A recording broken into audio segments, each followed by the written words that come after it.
How are we doing? Good, but that's my question. How are you doing? I'm doing amazing. Happy to be here. Grateful for the opportunity, and yeah, ready to get this done. And we haven't seen you since August. Is that an appropriate amount of time for you, or did you want to fight a little bit sooner than that? Yeah, I wanted to fight again in November, December. I just never got the call. Didn't get an opponent, so now it's the next best date. They called me. I took the fight the same day, so no problem there. What do you do during that time when you're just waiting for a fight? How do you stay motivated? Man, I train full time. I train every day, regardless of if I have a fight or not. That, as well as my daughter's being born here in a couple weeks, so that was a big motivation this camp, and really just kept me focused and grounded.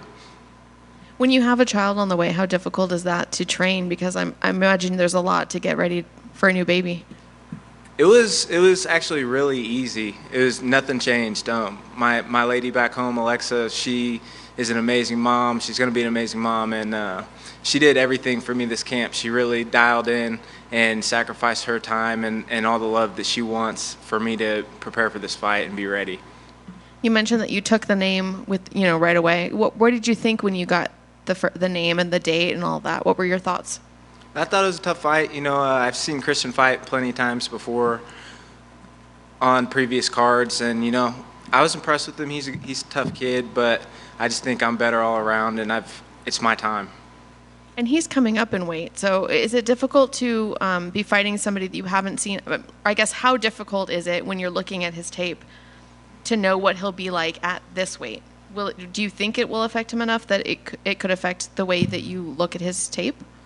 Yeah, I mean, the difference is I'm a grown man, and he's been fighting little kids, basically, at 135. If I get a hold of a 35-pounder, it's a wrap. So he's going to have to put on a lot of size in a few months, and I just don't see that happening. So I think I'm going to have a power advantage, strength advantage, and I think we'll get to see that. I know he is coming up in weight, but he does have a history of missing weight. Is there any worry that he could still miss weight? Because we have seen that before where someone will come up in weight and still miss. I hope he does. I need the money bad, so yeah, I hope he does. Wouldn't be a problem for me. I'll still take the fight regardless. What sort of fight are you expecting from him? I'm expecting him to try to take me into deep waters. That's what he's done with most of his other fights. There's been a lot of questions saying that I can't go into deep waters, blah, blah, blah. But I think we'll get to see something special on Saturday. Do you anticipate it going the full 3 rounds? No, not at all. I think I can finish him in 1. I think it's going to be tough. I don't take him lightly at all. But I think my skills are there. I train with some of the best guys in the world, Chris Gutierrez, Jonathan Martinez, Yusuf Zalal, at one of the best gyms in the world. So I've seen it all, done it all, and it's just time to make it happen on the big stage. Have you guys interacted at all in the lead up to the fight? Nope. He said something. He said it's personal, but you don't want personal beef with crazy people. I'm from Kansas. We're pretty wild. So he says it's personal? Yeah, I don't know why, but that's what he said. I don't know. Okay, I'm going to ask him that. Thank you. Thanks, boys, for taking the time. I had to ask because you mentioned Chris and Jonathan. How awesome is it to have not just that type of talent to make you harder, to make things difficult if need be, but also emulate your opponent to be like, all right, man, this is the looks he might give you. We're going to figure this thing all the way out. Oh, we have some guys with some of the best eyes in the UFC. These guys can see all tendencies. They see everything, and they're good at replicating. We didn't really have to do too much because it's really me. If I perform the A-plus fighter that I can be, it's no problem. If I go out there and don't show up, that's where the problem creeps in. So really just having those guys around and getting the looks, because obviously I don't have a lot of fights. I'm 6-0 as a pro. So having those guys that are vets and have been doing this for a long time, and I get to train with them every day, it's amazing. Like I said, I've seen it all. Well, you know what? Shout out to that 6-0, because even if it's just 6-0, that's still respectable, and also in the UFC. So that's just doesn't get any bigger than that. With the training and the motivation and drive, not that you lack it, but that fatherhood coming up now. How are you able to blend the two together?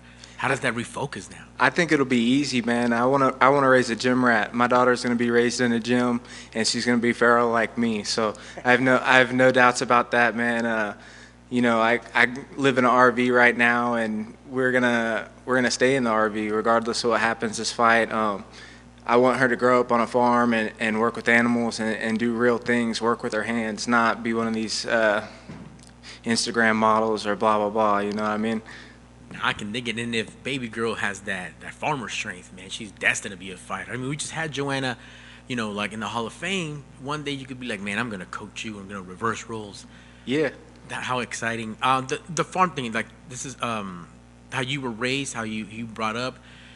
Does that help you stay grounded and not get caught up with the social media stuff like you mentioned and the digital stuff and all that? Yeah, I grew up a small town, man. I grew up riding dirt bikes in creeks and swimming in dirty water and stuff. So I like going back home. I don't like being in the city, and I think that's where I belong, and that's where I'll end up when I'm done fighting. Right now, I'm in Denver at Factory X. It's all right. I get out in the mountains every weekend, so I'm always outside and doing something.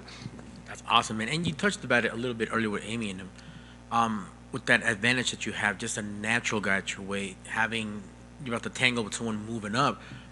In Colorado, there's no way you don't have like the most intense cardio because of the elevation. Is that also a factor just going into Vegas that you're going to be good if it was a 25-minute fight? Yeah, man, I train for a 25-minute fight right now. The big thing is I'm always ready. And like I said, people doubt my cardio because I've only been in the first round. I'm excited to talk to my coaches in the middle of the fight. I'm excited for that. I can go in the deep waters. I've been wrestling since I was 8 years old. I've been competing in one-on-one combat sports since I was 8 years old. So it's nothing new to me. And, I run up in the mountains at 10,000 feet every weekend. So, it's funny when people say that, and we're going to get to see a show. Man, I can't wait. Well, if you are right about Saturday getting that first round finish, looks like you might be upgrading that RV. Yes, sir. That's what we're looking for. All right, good luck on Saturday. I know you talk about talking to your coaches. Part of the apex is that you can hear your coaches as your fight's going on. You've had a fight here before. A lot of fighters always want to rush. They want to get to the big arenas. But do you enjoy these apex shows while they're still happening in your career? Yeah, man, I don't mind them. My biggest dislike with them is just the exposure you get. You don't get as much exposure at the Apex. But other than that, it's another Friday for me. We spar every Friday in the cage, and so nothing new, man. I've been prepared for this. I've been bred for this, and it's my time. And coming in with that 6-0, with the undefeated with that, a lot of guys are going to be putting that target on your back. Is that the kind of thing that you embrace and that you're hoping for? And is that the kind of thing that, not that it's pressure, but do you enjoy that anticipation that fighters going to come in there trying to take that away from you? Yeah, I feel like I've always had a target on my back ever since I was a little kid, and I fully believe that pressure is something that you put on yourself. It's not a real thing. It's really just about performing to your best ability, and when you do that and you've been prepared and you put in the work, the stars align for you, and that's what I base my whole career off of before fighting and as I'm a professional athlete in the UFC. I don't want to take any guesses, but you said you've been dealing with this since you're a little kid. Is that just... Did people try to bully you? Or were you a short kid? I mean, what do you mean when you've been... I've always been short, but like I said, I've always competed at the highest level. Gotcha. My grandpa sacrificed his job and put all his money and all his time into me, taking me across the United States to train with the best guys, wrestle the best guys, compete with the best guys. So, like I said, I've been doing this since I was 8, and I fully believe that he put me in this position, and I owe everything to him. Is your grandfather still around? Yeah, he's still around, and this is actually going to be the first time he gets to. We got him tickets, so this is going to be the first time he gets to watch me fight live in the UFC. So I'm super excited for that, and just blessed the UFC gave me those tickets. I was going to say it's got to be a special moment for you and for him. Is he the kind of? Does he give you feedback on your fights, or does he just enjoy that you're enjoying yourself? Is he the kind of break down tape with you?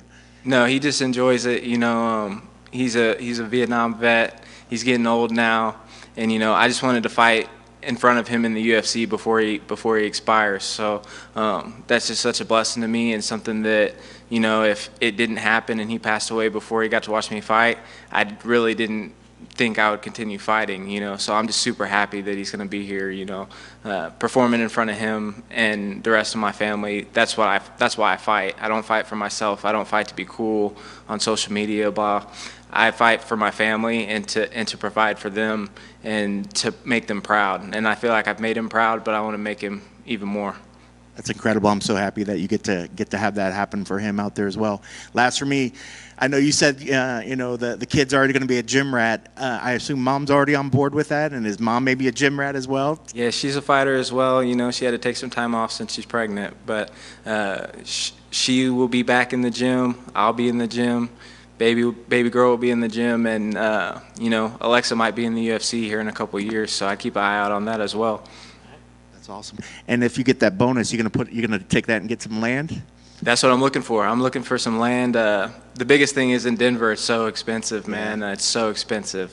Back home, I can get a lot of land for the money, but yeah, I want to put the RV on some land for a few years, keep fighting, keep hoarding my win bonuses and blah, blah, blah, and, you know, eventually build a tiny house and have a lot of acres and do whatever I want, ride dirt bikes, hunt, set up bear traps, pipe bombs, everything out there, you know. Maybe I'm gonna train some coyotes to bite anything with a badge and a fade. I like it. I like it. Shoot. I almost lost my train of thought thinking about the pipe bombs. I love it. Does that mean would you possibly consider relocating, or is Colorado and Denver your thing? No, I think I'm gonna stay there until my fight career is done, and then, you know, I'll really start looking to. I don't know where I'm gonna go yet, but I want to be somewhere where no one can find me. I don't gotta talk to people and mess with people. I want to be out by myself with my family, and, you know, do all the cool stuff. Yeah. I'm thinking you need to look at Texas, maybe some Nevada area where you can get out and go crazy. I can't do Colorado Texas. might be a little too conservative. Yeah, they are. Trust me. Maybe Montana or something. You know, something where I can hunt and do some cool stuff. Texas is. I'll get in trouble down there. Best of luck on Saturday. Thank you. I just thought of one more. You mentioned you're undefeated. Your opponent has taken the O of his last two opponents. What do you think if there's any kind of superstition with that? Do you think about that when you're accepting a fight or thinking about a fight? No, like I said, you know, he beat Raul. I feel like Raul kind of got the silver spoon in the division, and, you know, he's 18 years old. He beat an 18-year-old great, you know, and then he beat Saman, another young guy. Not saying these guys can't be great, because they have tons of potential and tons of time, but they're young. Like when I was 18, I wasn't ready for this, you know, and so he beat these young guys. So that has nothing to do with me. I'm a grown man. I've been training for this, and, you know, I have a different style than those guys as well. So I think that's where the difference is right there, is the style. Thank you.